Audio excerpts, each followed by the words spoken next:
Thank you very much, guys, and I'd like to add my voice to that saying enough is enough. No more violence against women, no more violence against children. We, as Expresso, as a team, not just as the presenters, we are fully in support of Black Friday. Now, President Jacob Zuma presented the State of the Nation address to a joint sitting of Parliament at 7 o'clock last night.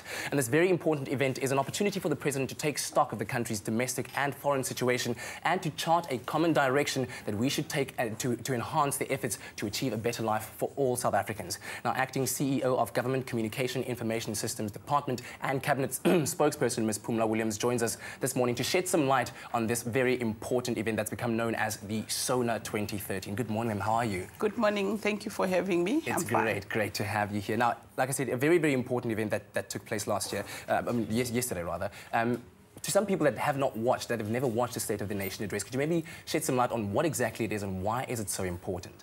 Thank you very much, and thank you to my son who's up and watching the message. Beautiful. I think I should start off by saying the State of the Nation. The name itself says it is the State of the Nation. Where are we as a nation in terms of service delivery?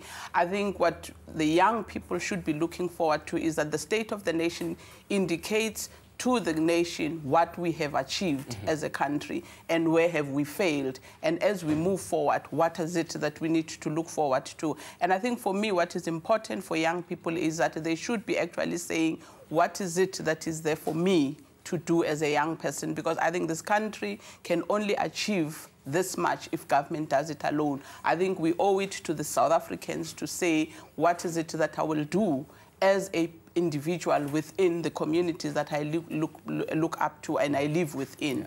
So taking a look at the procedure of the day, I watched a number of programs that highlighted, the behind-the-scenes arrangements. It was a lot of work to put the State of the Nation address together. How does the procedure of the day actually work? You know, for me, I think this is one time I actually always see South Africans in the diversity of South Africans. You actually get young kids who have a role.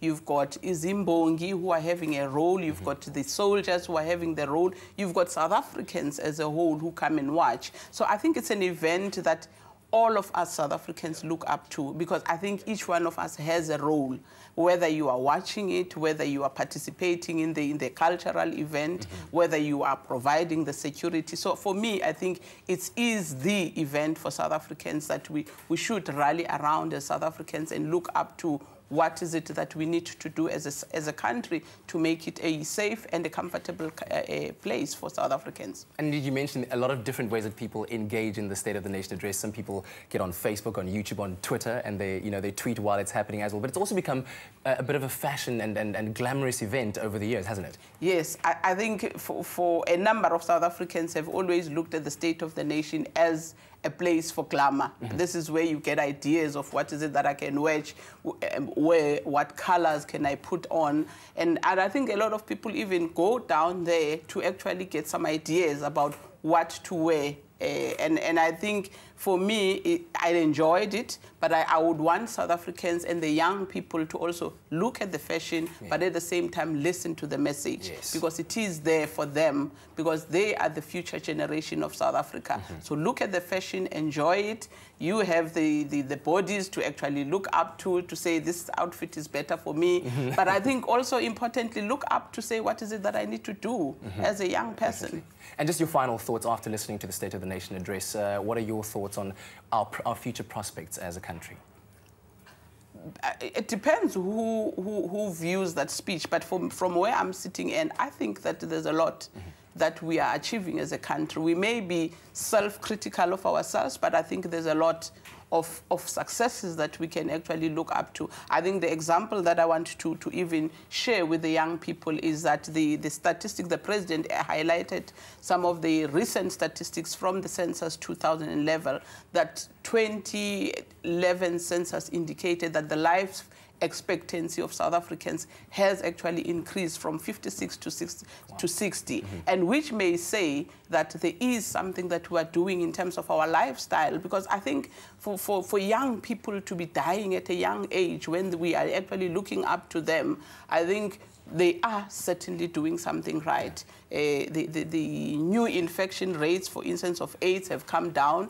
And I think you will recall a few years back, they were saying that the increase of new infection were mainly in the young people. And I think the reports that are coming out now, they are saying those figures are coming down. So I think it's thumbs up for young people. I think they are heeding to the message, and we're saying that they should actually carry on the way they are. Indeed. Thank you very much for your time. We really appreciate you coming in, and enjoy breakfast with the president that you're going to be having in a couple of hours. Thank you and very much. I think we can all be proud of ourselves as a country, as you say, taking from that message and really building on what we've done right and really working on those weaknesses that we have. But thank you very much. Thank you. So that was the State of the Nation address that, of course, took place yesterday. It's all over YouTube. Like I said, people were taking part on Twitter, on Facebook. It's on YouTube as well. If you look for it, I'm sure you'll find it so you can get some more info on the in-depth situation in our country at the moment. Well, right now we're going to go over to the kitchen, and we are learning the basics of baking. If you've never ever been a baker, a candlestick maker, this is your turn. Take a look.